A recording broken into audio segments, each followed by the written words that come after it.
है। आज मैं उसी को थोड़ा एक्सटेंड करूंगा। मेरे को ये बताओ, दो कंडक्टर्स हैं, कैपेसिटर हमेशा एक पेयर ऑफ कंडक्टर से ही बनता है। इन दोनों के बीच का पोटेंशियल डिफरेंस कैलकुलेट करना है। क्या कैलकुलेट करना है? इन दोनों के बीच का पोटेंशियल डिफरेंस कैलकुलेट करना है। क्यू चार्ज इस पे दोगे तो माइनस क्यू इस पे आ जाएगा, तो चार्ज ऑन कैपेसिटर क्या हो गया? क्यू हो गया। किसी का भी मैग्नीट्यूड, नेट चार्ज तो जीरो है, तो जो कैपेसिटेंस आएगा वो क्या आ जाएगा? Q by delta. अब डेल्टा की कैसे कैलकुलेट करते हैं? अगर मान लो आपको इन दोनों के बीच में इलेक्ट्रिक फील्ड के बारे में पता है, किसके बारे में पता है? इलेक्ट्रिक फील्ड के बारे में पता है, तो आप क्या करोगे? ई डॉट डीएल करोगे, तो ये आपको क्या मिल जाएगा? डीवी मिल जाएगा। इसका इंटीग्रेट करोगे तो तुम्हें सीधा डेल्टा भी आ जाएगा, दो कंडक्टर्स के बीच का पोटेंशियल डिफरेंस। क्या बात समझ में आ गई? क्या बात समझ में आ गई सबको?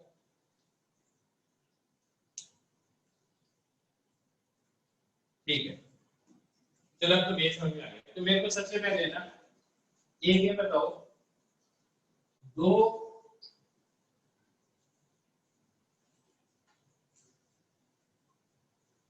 ये दो प्लेट्स हैं, एक प्लेट ये, एक प्लेट ये। फ्रिंजिंग इफेक्ट को मैं निगलेक्ट कर रहा हूँ, दैट इज यहाँ पे जो फ्रिंजिंग होगी। लार्ज प्लेट्स मान लो, इस पे प्लस क्यू चार्ज, तो इस पे minus Q charge,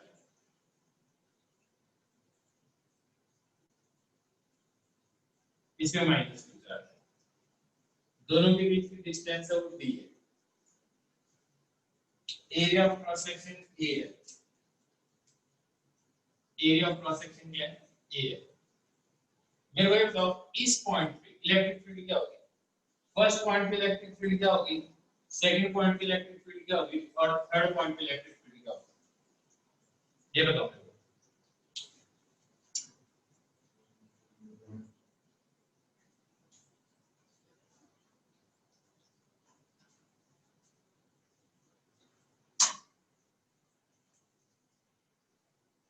first point पे इलेक्ट्रिक फील्ड क्या होगी?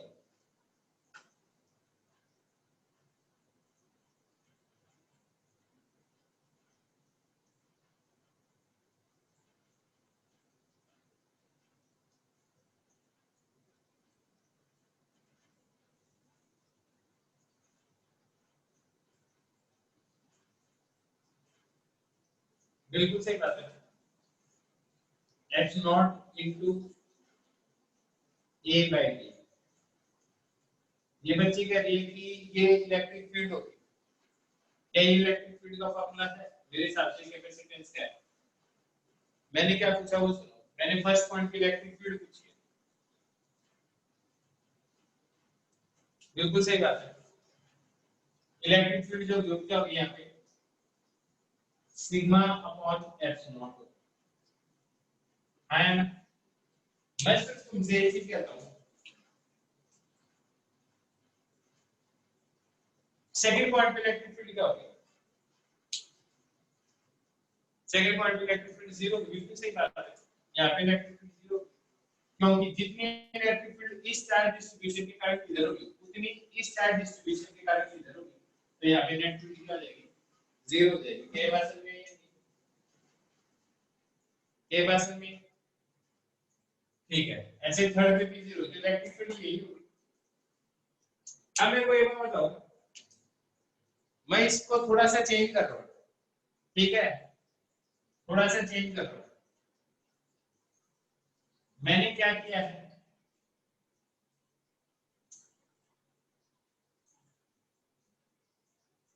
दो पैरेलल प्लेट्स रखी, एक को चार्ज दिया Q, एक को चार्ज दिया Q। अब मेरे को बताओ, what is charge on the capacitor? Capacitor पे क्या चार्ज है और इसके बीच में इलेक्ट्रिक फील्ड क्या होगा बताइए आप। इस पॉइंट पे इलेक्ट्रिक फील्ड आपको कैलकुलेट करके बता सकते हो ना? करो कोशिश।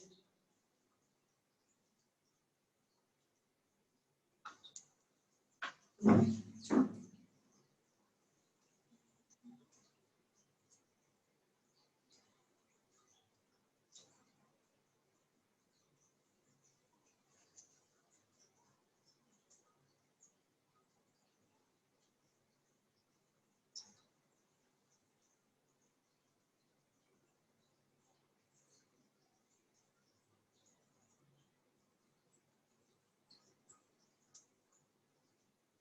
में इलेक्ट्रिक फील्ड क्या होगी? And what is charge on capacitor?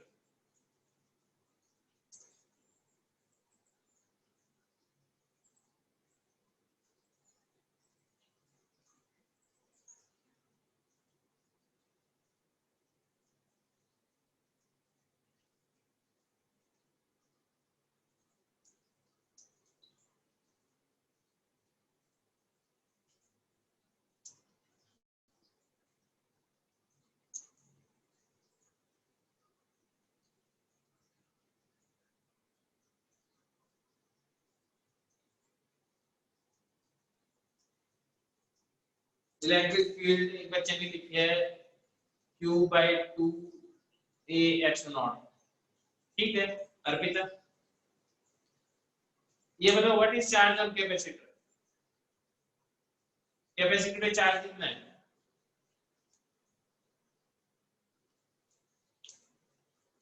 अगर मैं इस केस में बोलूं what is charge on capacitor तो क्या दोगे?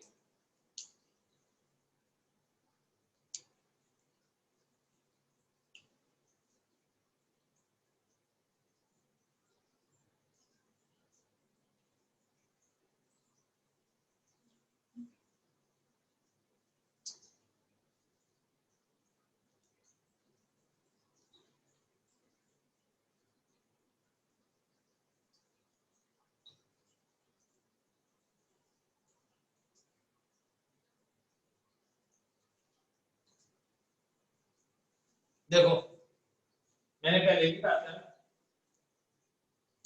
बाउंडेड चार्ज लेना, जो अंदर की साइड में लो बाउंडेड चार्ज होगा, इसके आउटर सरफेस पे क्या चार्ज होगा? इन दोनों का सब डिवाइड बाय 2 दैट इज 3/2 और इसके आउटर सरफेस पे क्या होगा? 3/2। तो इसकी इनर सरफेस पे चार्ज कितना है?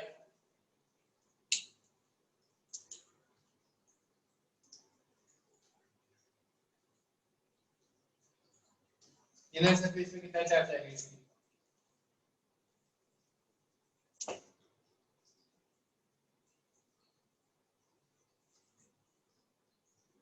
-Q/2 है ना?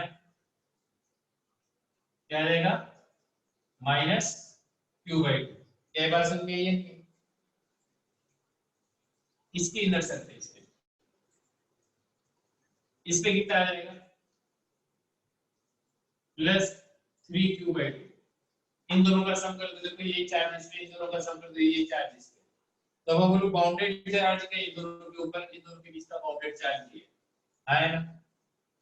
अब एक खास बात देखो, ये जो चार्ज है इसके आउटर सरफेस पे होगा, इस चार्ज के कारण इस पॉइंट पे इलेक्ट्रिक फील्ड इधर होगी, इस चार्ज के कारण इस पॉइंट पे इलेक्ट्रिक फील्ड इधर होगी, तो ये दोनों कैंसिल हो जाएंगे। तो इन दोनों प्लेट्स के बीच में जो इलेक्ट्रिक फील्ड होगी वो सिर्फ कौन से चार्जेस के कारण होगी? इन बाउंडेड चार्जेस के कारण होगी। क्या ये बात समझ में आई है? ठीक है, या कुछ गड़बड़ कर दी मैंने? कुछ गड़बड़ कर दी है? ये -Q/2 ही आएगा, तो ये +Q/2 आना चाहिए, +Q/2। हाँ सही है, ठीक है। मैंने ये कहा अर्पिता, इन दोनों का सम डिवाइड बाय 2, ये बाहर वाली सरफेस पे चार्ज आते हैं, इलेक्ट्रोस्टैटिक्स में बताया मैंने, कंडक्टर्स पढ़ाते थे, तो इतना ही चार्ज इस पे इधर आ जाएगा। तो अगर इसके बाहर वाली सरफेस पे ये चार्ज आ जाएगा तो अंदर वाली पे क्या आएगा? -Q/2, क्योंकि इन दोनों का सम 2 के बराबर होना चाहिए। इसमें क्या आएगा? Q/2 आएगा, ये 3/2 के, तो इन दोनों का सम 2Q के बराबर है। आगे फिर मैंने कहा कि इस चार्ज के कारण जिसके आउटर सरफेस पे, प्लेट के आउटर सरफेस पे, उसके कारण इलेक्ट्रिक फील्ड इधर होगी, इस चार्ज के कारण इलेक्ट्रिक फील्ड इधर होगी, ये दोनों एक दूसरे को क्या कर देंगे? कैंसिल कर देंगे। तो इन दोनों के बीच में, इन दोनों प्लेट्स के बीच में जो पोटेंशियल डिफरेंस होगा वो ये बाउंडेड चार्ज की इलेक्ट्रिक फील्ड के कारण ही होगा, क्योंकि जो आउटसाइड में चार्ज है वो अंदर इलेक्ट्रिक फील्ड में कंट्रीब्यूट ही नहीं करेंगे। अब मैं कहूं कि इसके अंदर जो इलेक्ट्रिक फील्ड होगी वो कितनी होगी, Q/2 डिवाइड बाय ये तो सिग्मा आ गया अंदर वाले का, और यहाँ पे इलेक्ट्रिक फील्ड इस एक सरफेस चार्ज डिस्ट्रीब्यूशन के कारण क्या होती है, सिग्मा अपॉन 2 एप्सिलॉन होती है। तो ऐसे इसके कारण जो इधर हुई तो इसके कारण ये नेगेटिव चार्ज के कारण भी इधर हुई, तो इन दोनों का सम क्या आ जाएगा 2 टाइम्स, ऐसे ही करोगे तो ये क्या आ जाएगा सिग्मा अपॉन एप्सिलॉन आएगा। लेकिन इस केस में आपके पास सिग्मा किसके बराबर है, Q/2a के बराबर है, Q/2a है ना। जब आपका सिग्मा आ गया, ये एप्सिलॉन आ गया, तो ये इलेक्ट्रिक फील्ड आ गई। क्या बात समझ में आ गई, क्या बात समझ में आ गई सब, क्या बात सब तो समझ में आ गई, ठीक है। अगर अब ये बात समझ में आ गई तो अब मैं कहूंगा पोटेंशियल डिफरेंस क्या है इन दोनों के बीच में, इन दोनों के बीच में पोटेंशियल डिफरेंस क्या है, इलेक्ट्रिक फील्ड कांस्टेंट है, सीधा E into D कर दो, तो E into D कर दो तो पोटेंशियल डिफरेंस आ जाएगा, तो E into D किसके बराबर आ जाएगा Q/2a F naught into D। और अगर कैपेसिटेंस निकालना है, ठीक है, तो चार्ज और कैपेसिटर, चार्ज कितना capacitor Q/2 divided by potential difference,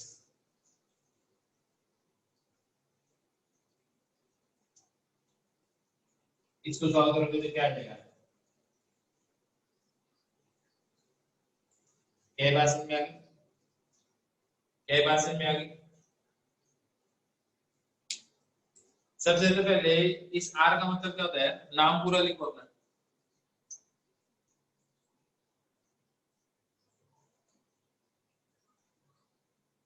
R कौन नहीं,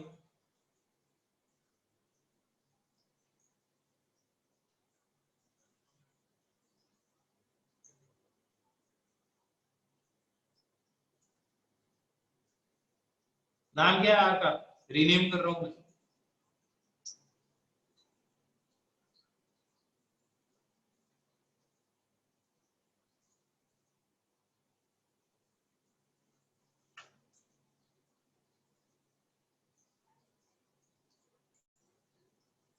R को मैंने म्यूट किया है, हाँ भाई बोलो R।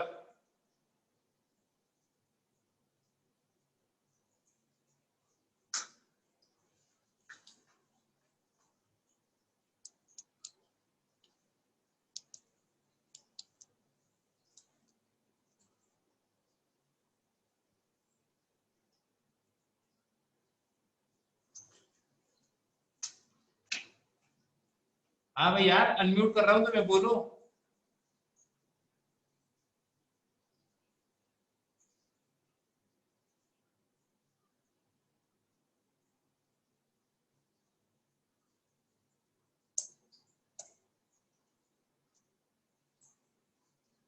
ठीक है, गया R। सुनो, यहाँ तक समझ में आ गया सबको, यहाँ तक समझ में आ गया सबको, यहाँ तक समझ में आ गया, चलो ठीक है। तब ये तो पता चल गया ना व्हाट इज चार्ज और कैपेसिटर, और फार्मूला क्या है F not into A by D, ये कैपेसिटेंस का फार्मूला। अब मेरे को एक चीज बताओ,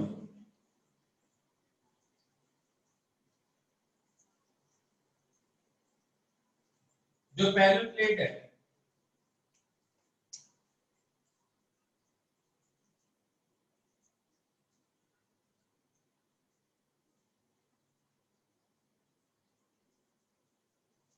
जो पैरेलल प्लेट है, इसमें जो B is the distance,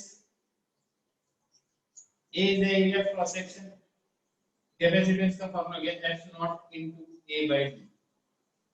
मैं कहता हूं आप साथ में ये फार्मूला भी याद रखो, Q बाई D। मेरे को एक बात बताओ, अगर मैं इन दोनों प्लेट्स को सेपरेट करूं, इनके बीच की डिस्टेंस अगर मैं ट्वाइस कर दूं, 2D कर दूं इनके बीच की सेपरेशन, दैट इज मैं यहां तक ले, ठीक है, तो कैपेसिटेंस बढ़ेगा या घटेगा, इंक्रीज करेगा या डिक्रीज करेगा,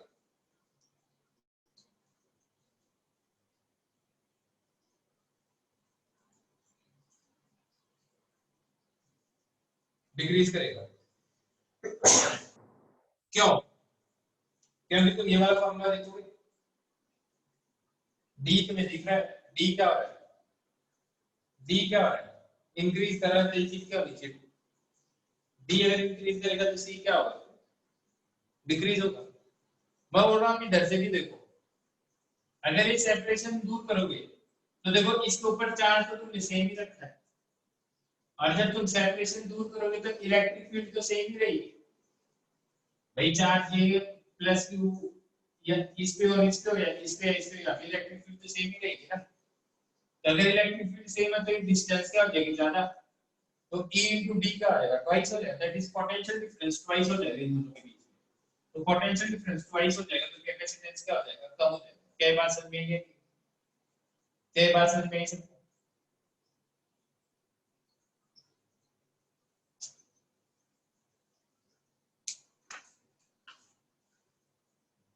ये किसने कहा तुम्हें कि प्लेट्स पास में होंगे तो इलेक्ट्रिक फील्ड ज्यादा स्ट्रांग होगी? एक प्लेट है, अभी तो मेरे को ये बताओ, एक प्लेट है, खूब लार्ज प्लेट है, चार्ज डेंसिटी सिग्मा है इसकी,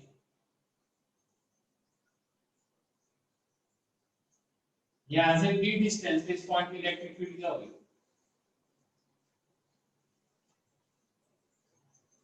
d डिस्टेंस की दूरी पे इलेक्ट्रिक फील्ड क्या होगी,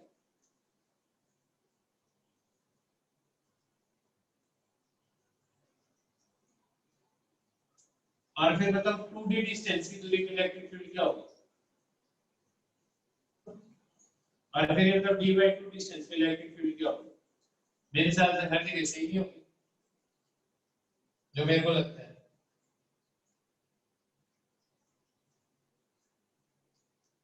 तो दो प्लेट्स के बीच के इलेक्ट्रिक फील्ड इन दोनों के बीच के डिस्टेंस के ऊपर डिपेंड नहीं करती है, इन प्लेट्स के ऊपर चार्ज डेंसिटी पे डिपेंड करती है। बात समझ में आ गई, बात समझ में आ गई इसी तरह से। When plates are closer, electric field is not strong. Actually, potential difference is low. ठीक है, कोई बात नहीं, कोई बात नहीं, कोई बात नहीं। मेरा काम है सिर्फ समझाने का, सॉरी की क्या बात है बेटा, तुम यहाँ पे जो यहाँ पे थोड़ी आते तुम सीखने, ठीक है, आराम से पूछो, कोई दिक्कत नहीं है। अब मैं क्या कहूँ, एक चीज बताओ, मैं प्लेट सेम ही रखता हूँ, डिस्टेंस सेम ही रखता हूँ, 4 में 2 टाइम्स कर देता हूँ, अब कैपेसिटेंस पे क्या फर्क पड़ेगा, इसको देख के बताओ, इस फॉर्मूले को देख के बताओ।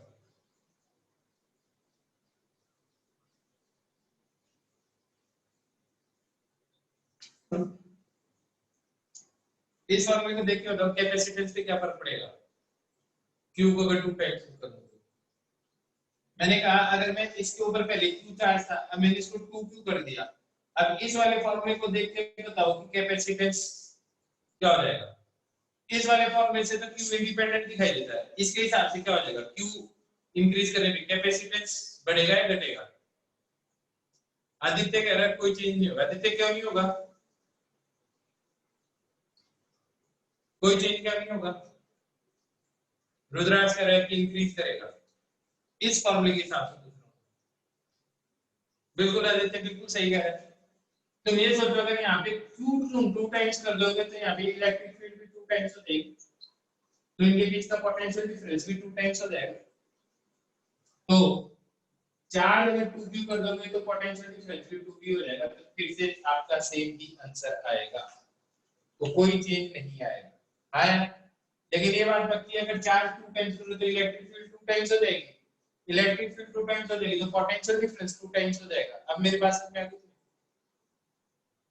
अब मेरी बात समझ में आ गई तुम्हें, बात समझ में आई तो मैंने कहा ठीक है। अब एक और है, एक क्वेश्चन और बता रहा हूं मैं तुम्हें, सुनो। मैंने क्या किया, इन प्लेट्स का एरिया इतना था, इसमें चार्ज क्यू था, इसमें माइनस क्यू था, एरिया ये है, तो कैपेसिटेंस का फॉर्मूला यही है जब भी हमने मैंने क्या किया इस बार इसके ऊपर चार्ज चेंज नहीं किया, याद रखना क्या नहीं किया, चार्ज चेंज नहीं किया, लेकिन प्लेट्स का एरिया डबल कर दिया, प्लेट्स का एरिया कर दिया डबल कर दिया। इस फॉर्मूले को देखते बताओ कैपेसिटेंस में कोई चेंज आएगा क्या, एरिया ट्वाइस कर दिया, बाकी सब चीज सेम है, चार्ज सेम है। इस फॉर्मूले को देखते बताओ कैपेसिटेंस में कोई चेंज आएगा क्या,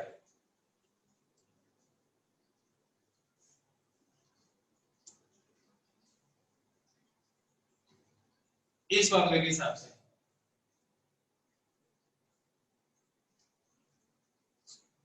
गणेश कह रहा है चेंज आएगा, सुहानी कह रही है कोई चेंज नहीं आएगा।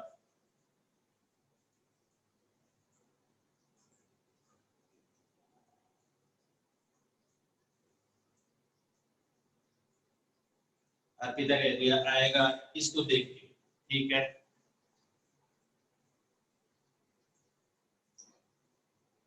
चेंज आएगा, आदित्य शर्मा चेंज आएगा, इंक्रीज करेगा, ठीक है। अब मैं लॉजिक बताऊं क्या है, लॉजिक बताऊं, लॉजिक ये है, चलो मैं तुमसे पूछता हूँ किसी ना किसी से, खैर आएगा आदित्य, मैं तुम्हें अनम्यूट कर रहा हूँ तो मेरे को लॉजिक बताना, ठीक है। आदित्य शर्मा, आदित्य बोलो, अनम्यूट किया मैंने तुम्हें।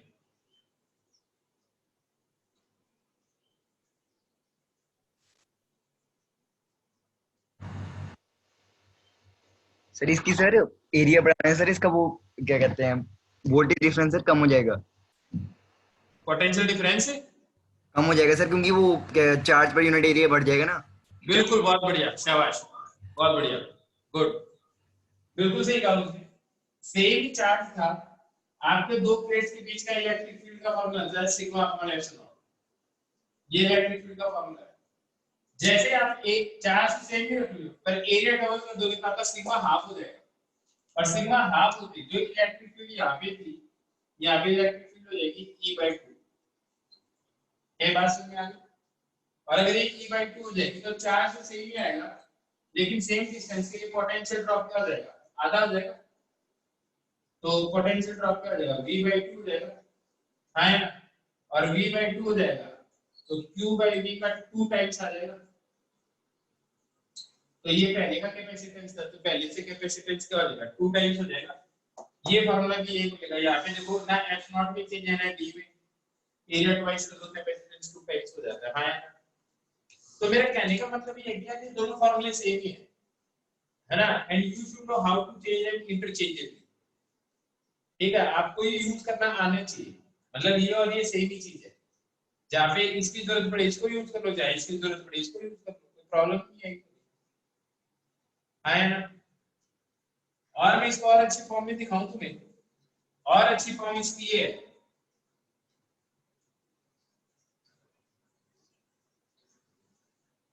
समझ गए हो ये क्या चीज है, इलेक्ट्रिक फील्ड इनटू डिस्टेंस, है ना। क्या आएगी, मैंने ये कर हुई, Q सेम रहेगा, एरिया डबल चला जाएगा। तो अगर यहाँ पे चार्ज डेंसिटी सिग्मा है तो यहाँ पे चार्ज डेंसिटी क्या हो जाएगी, सिग्मा/2, और चार्ज डेंसिटी सिग्मा/2 देखते यहाँ पे इलेक्ट्रिक फील्ड क्या है, सिग्मा अपॉन एप्सिलॉन, और यहाँ पे इलेक्ट्रिक फील्ड क्या होगी, सिग्मा अपॉन 2 एप्सिलॉन। तो बेटा तो देख पा रहे हैं कि यहाँ पे जो इलेक्ट्रिक फील्ड है वो यहाँ से आती है, तो इन दोनों के बीच का पोटेंशियल डिफरेंस क्या होगा, कम होगा, कितना कम होगा, V/2। तो V/2 कर दिया, ये आ गया, बात समझ में, बात समझ में सबको। ये भी एक अच्छा फॉर्मूला है, electric field into D.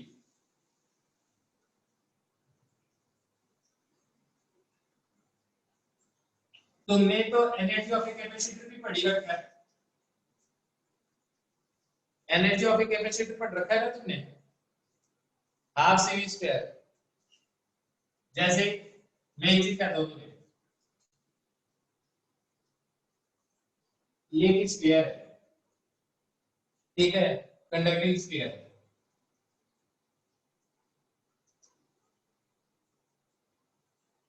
Sphere. अब ये जो कंडक्टिंग स्फीयर है, रेडियस इसकी आर है, इसको मान लो मैंने चार्ज दिया क्यू,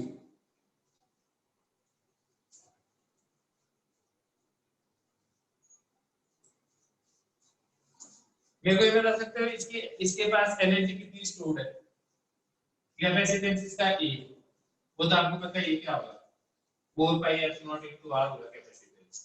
है ना? मैं ये कह रहा हूं इसकी एनर्जी कितनी होगी,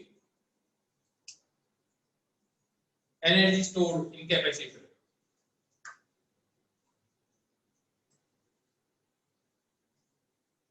कैसे कैलकुलेट करोगे, कितनी आएगी?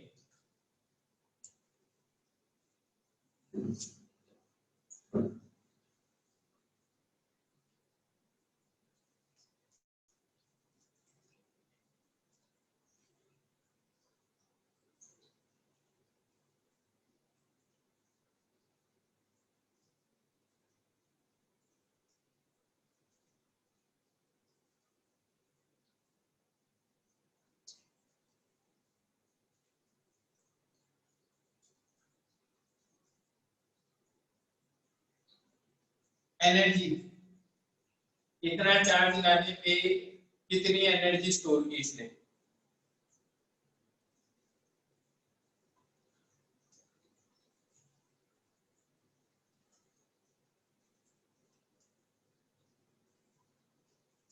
बिल्कुल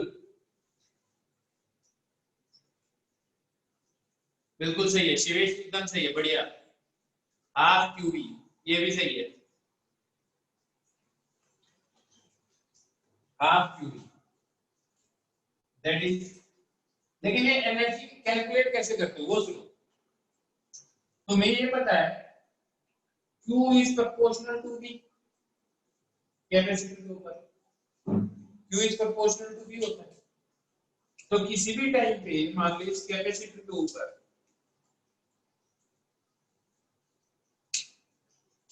Q चार्ज आ गया,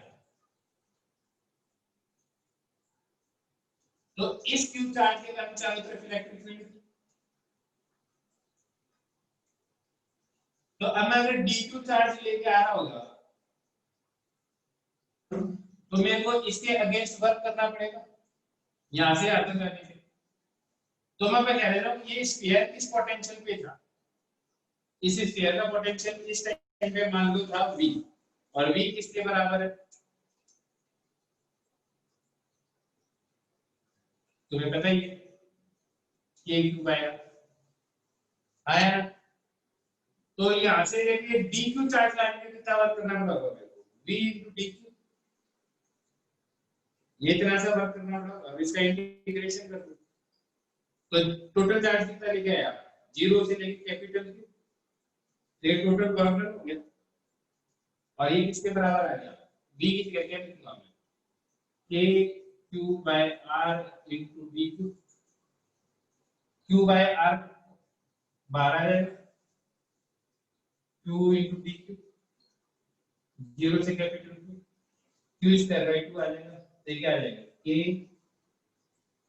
q स्क्वायर बाय 2r, क्या बात समझ में आ गई, क्या बात समझ में आ गई सबको, k को क्या ले सकते हो 1/4 पाई एप्सिलॉन, तो k को अगर लिखोगे 1/4 pi epsilon into r into q square, ये लिखोगे, इसको कैपेसिटेंस बोलते हो, half q square by c, this is about, क्या बात समझ में आ गई सबको, क्या बात समझ में आ गई, अब मैं जिससे पूछूं ना मेरे को जवाब देगा, ठीक है, आर्य मैं तुम्हें अनम्यूट कर रहा हूं और मैं तुमसे पूछ रहा हूं ये एनर्जी है कहां पे, आर्य सुन लो, अनम्यूट किया, बोलो, ये जो वर्क है वो एनर्जी गई कहां पे है,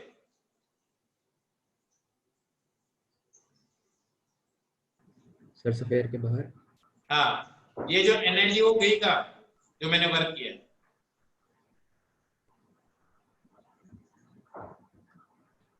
हाँ बेटा बोल।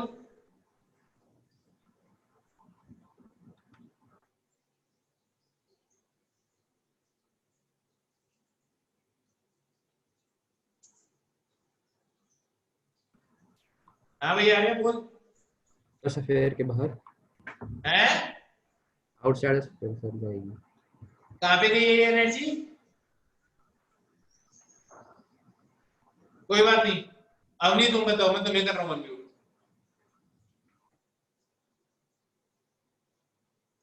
अब नहीं मैं तुम्हें अनम्यूट कर रहा हूँ, तुम बताओ ये एनर्जी कहीं है?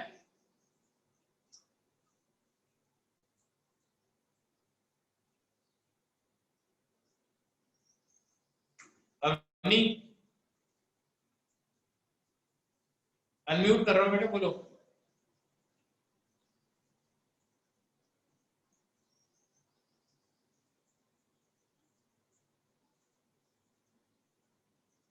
या कोई जवाब ही नहीं देना चाहता, कौन जवाब देगा?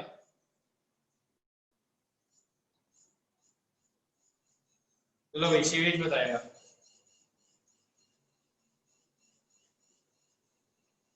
शिवेश अनम्यूट किया तुम्हें, बोलो। सर वो स्फीयर के अ, अ, सर उस स्फीयर के पोटेंशियल एनर्जी के फॉर्म में स्टोर हो जाएगा उसमें। अब ये बताइए पोटेंशियल एनर्जी होगी कहाँ पे? सरफेस पे। सरफेस में, चार्ज के अंदर? Yes sir. कोई बात नहीं, बताता हूँ मैं, ठीक है। हाँ भाई सुनो, तो ये लोगों का एक गलत कॉन्सेप्ट है कि जो एनर्जी होती है ना वो इस चार्ज के अंदर स्टोर है। ये चार्ज के अंदर स्टोर नहीं होती, ये इस इलेक्ट्रिक फील्ड में होती है। एक्चुअली ये जो इलेक्ट्रिक फील्ड है यही एनर्जी है यार। सन से हमारे पास क्या आती है? ईएम वेव आती है, इलेक्ट्रिक फील्ड और magnetic field, they itself are energy. क्या ये बात समझ में आई है? नहीं? तो इलेक्ट्रिक फील्ड है जिसके अंदर एनर्जी है। कैसे? तुम्हें पता है कि अगर इलेक्ट्रिक फील्ड के अंदर तुम किसी चार्ज को रखोगे तो वो मूव कर जाएगा। तो वर्क किसने किया? इलेक्ट्रिक फील्ड ने। तो एनर्जी कौन दे सकता है? जिसके पास एनर्जी होती है। तो एनर्जी किसके पास है? इलेक्ट्रिक फील्ड के पास है, इसलिए वो एनर्जी दे। स्फीयर के पास थोड़ी एनर्जी है। स्फीयर के पास एनर्जी होती है तो जैसे एक बॉल रख दो और बॉल को बोलो भाई तेरे पास एनर्जी है, तू हीट देना शुरू कर दे, फुटबॉल को रख दो, नहीं देती ना, ऐसे एनर्जी नहीं दे सकती। बात समझ में आई नहीं? लेकिन अब मैं तुम्हें ये प्रूव करूंगा कि ये एनर्जी सेम ही है। वो देखो कैसे, इसको मिटा दो। तो हमारे पास जो एनर्जी का फॉर्मूला बना ना, ठीक है, बड़ा डिटेल में समझा दो मैं एनर्जी कहाँ कहाँ स्टोर होती है। तो जो एनर्जी का फॉर्मूला है ना आपका, दैट इज पोटेंशियल एनर्जी का फॉर्मूला है एक आपका half Q half C square half Q square by C. ये एक ही चीज है, सारी की सारी सेम ही चीज है, ठीक है। ऑल आर ट्विंस, ट्रिपलेट्स है, ट्रिपलेट्स। बात समझ में ये नहीं? अब मैं ये एनर्जी की बात बताता हूँ, देखो ध्यान से। इलेक्ट्रिक फील्ड में जो एनर्जी डेंसिटी होती है ना, उसका फॉर्मूला होता है half F not into E square. ये चीज क्या है? Energy per unit volume. पहले बताओ क्या ये बात तुम्हें पता है नहीं पता? Half F not E square is the energy per unit volume, ये बात पता है या नहीं पता?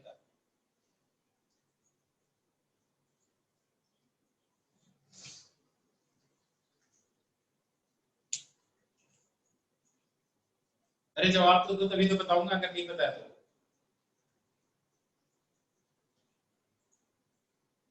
नहीं पता, कोई बात नहीं, अभी एक मिनट में बता देता हूं।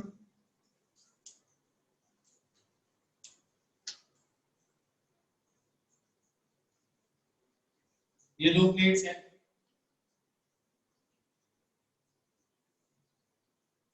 इसमें भी क्यू चार्ज है, इसमें भी क्यू चार्ज है। ठीक है, अब मेरे को ये बताओ, एरिया क्रॉस सेक्शन ए इसका बी है, इसके कारण इसके ऊपर कितना फोर्स लगेगा, इसके कारण इस पे कितना फोर्स लगेगा, ये डिस्टेंस है। तो आप क्या करोगे, सबसे पहले इस पॉइंट पे इलेक्ट्रिक फील्ड कैलकुलेट करोगे तो क्या आएगा, q by a divided by s not आया ना, ये क्या आ जाएगी, इलेक्ट्रिक फील्ड आ जाएगा। बात समझिए, लेकिन मेरे को सिर्फ इस प्लेट के कारण निकालनी, इसके कारण नहीं निकालनी, तो ये आएगी। हर कोई इस बात से कन्विंस है, इस बात से भी कन्विंस नहीं है तो वो बताओ मेरे को, मैं इससे भी कन्विंस कर दूंगा तुम्हें।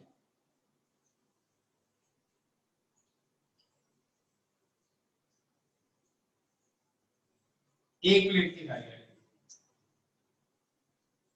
कन्विंस कर रहे, तो बताइए तुम्हें, ऐसे गॉस लॉ से आ जाता है आंसर। क्यू चार्ज ए एरिया आया ना, इलेक्ट्रिक फील्ड, तो अंदर जो क्यू चार्ज आएगा और फ्लक्स जो आएगा वो क्या आएगा, 2 EA डिवाइडेड Q, तो E किसके बराबर आ गया, divided by epsilon, Gauss law. तो ये क्या आ जाएगा, ये बात समझ में आ गई, बहुत ही सिंपल है ये चीज। ठीक है, अब ध्यान से सुनना,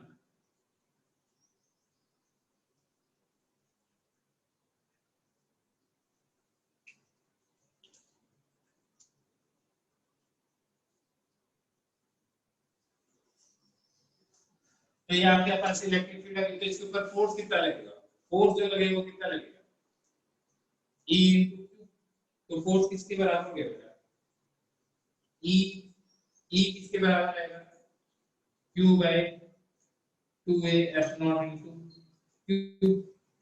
क्या बात समझ में आ गई, क्या बात समझ में आ गई, ये फोर्स आ गया, इसके ऊपर प्रेशर कितना लग रहा है, तो ये चीज क्या आ गई, प्रेशर, और प्रेशर किस चीज के बराबर आ गया,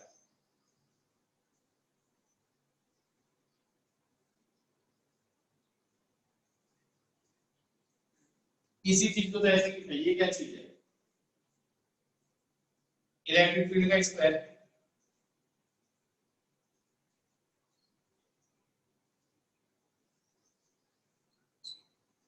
आया,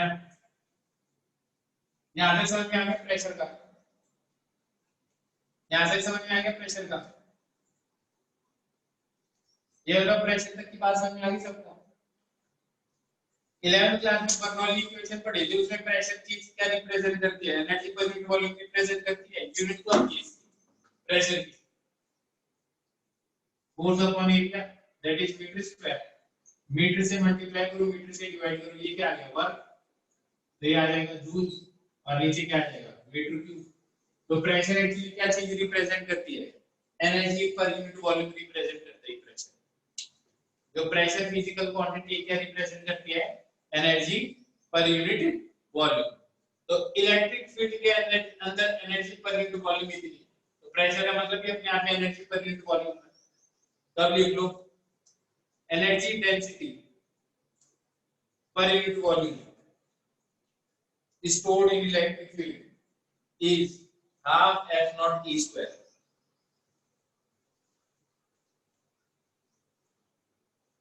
Energy density per unit volume stored in electric field is half f naught e square. ये सब लिख दिया,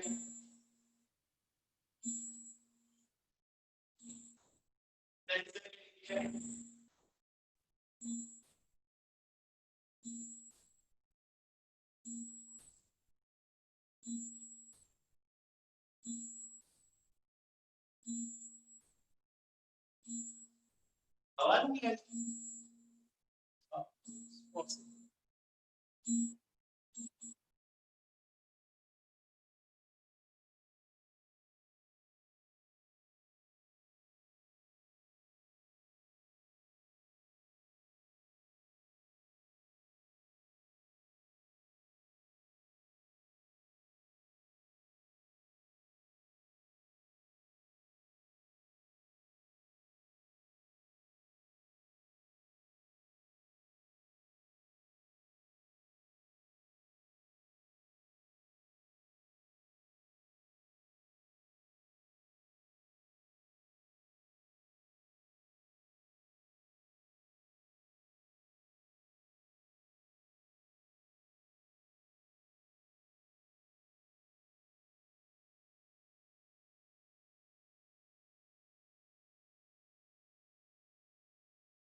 ये समझ में आएगा हमारी हमारे इसी तरह से।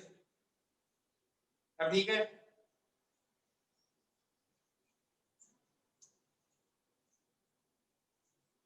ठीक है। अब मैं ये प्रूव करता हूं, एक चीज देखना, प्रूव कर देता हूं ये एनर्जी इलेक्ट्रिक फील्ड में स्टोर है। मैंने क्या किया, एक स्फीयर लिया, इस पे +2 चार्ज है, r रेडियस q चार्ज है, फील्ड क्या हो जाएगी kq/mol। अब आप क्या करोगे, इस स्फीयर के लिए एक छोटा सा शेल बनाओगे और शेल का वॉल्यूम थोड़ा सा और चलोगे तो कितना चलोगे, dr चलोगे। इसका वॉल्यूम कितना होगा, इसका वॉल्यूम कितना होगा 4 पाई r square, surface area into इसकी थिकनेस इनटू dr। ये dv वॉल्यूम हो गया, ये dv वॉल्यूम हो गया। अब अगर ये dv वॉल्यूम हो गया तो इसके अंदर एनर्जी कितनी स्टोर होगी, एनर्जी होगी half f not, energy density E square k square q square upon kq/r square, r की power 4 half f not E square into dv।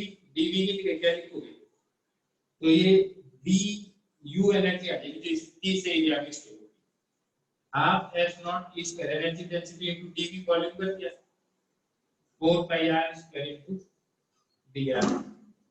ध्यान से देखोगे तो मैं एक चीज तो तुम्हें अभी बता दूं कि k स्क्वायर की जगह तुम लिख सकते हो 4 pi f not, 4 pi f not, क्या क्या गायब हो जाएगा, f नॉट से f नॉट गायब हो जाएगा, आया ना। k स्क्वायर की जगह लिख दिए, एक 4 पाई की जगह एक 4 पाई गायब हो जाएगा। आपके पास जो नेट बचेगा वो क्या बचेगा, ये बचेगा, इससे एक r स्क्वायर बचेगा, यहाँ बचेगा half q square upon r square 4 pi f not into dr। ये इतने से में एनर्जी है। इलेक्ट्रिक फील्ड कहां से कहां तक, कैपिटल R से लेकर इंफिनिटी तक एनर्जी होगी, इलेक्ट्रिक फील्ड होगी, अंदर तो होगी इलेक्ट्रिक फील्ड, बताइए तो तुम इसको R से लेकर इंफिनिटी तक इंटीग्रेट कर दोगे, आया ना। कहां से कहां तक इंटीग्रेट कर दोगे, R से लेके इंफिनिटी तक इसको क्या कर दोगे, इंटीग्रेट कर दोगे। क्या ये बात समझ आई सबको, आया ना। अब जब ये बात समझ में आई गई तो मैं लिख रहा हूं, देखो du equal to half q square upon 4 pi f naught, आया ना, into 1 by r square into dr।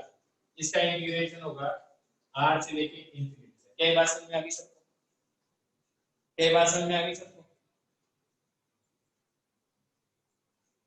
मैंने ये कहा dv वॉल्यूम कितना आ गया, एनर्जी डेंसिटी कर दी half f not e square, e ये रहा, e का स्क्वायर करके यहां पुट कर दो, बस इसी को सॉल्व किया यहां और कुछ नहीं किया। स्टेप्स करके देखेगा तो समझ में आ जाएगा, रोहित करेगा तो समझ में आ जाएगा, ठीक है, बेसिक मैथ से।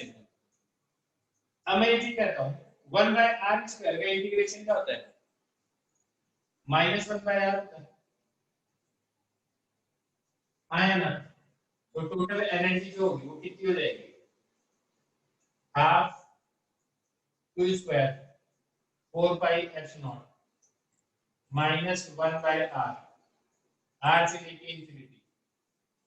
अपर लिमिट माइनस लोअर लिमिट करोगे तो ये तुम्हें पता 1 बाय r आ जाएगा, तो u किसके बराबर आएगा, half q square 4 pi f not into r, ये आ जाएगा। ध्यान से देखोगे तो ये चीज क्या है, capacitance half Q square by C are.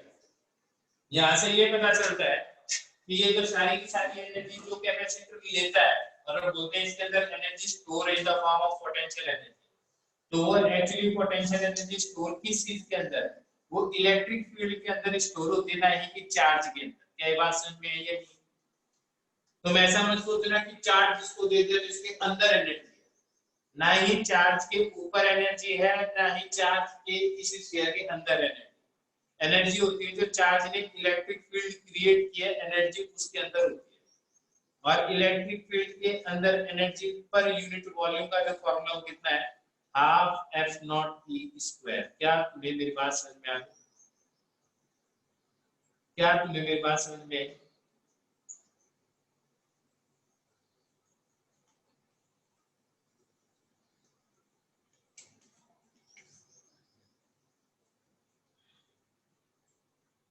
अब तुम कुछ बोल ही नहीं रहे।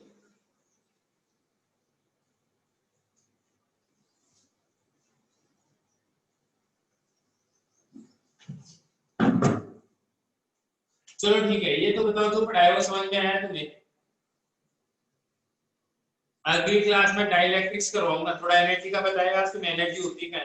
अगली क्लास में तुम्हें डाइलेक्ट्रिक्स के बारे में बताऊंगा, देखते ही बता दूंगी कि क्या चेंज आएगा, पोटेंशियल डिफरेंस में क्या एनर्जी में चेंज आएगा, सब देखते ही पता चल जाएगा। ठीक है, ओके बच्चों, बाय बाय।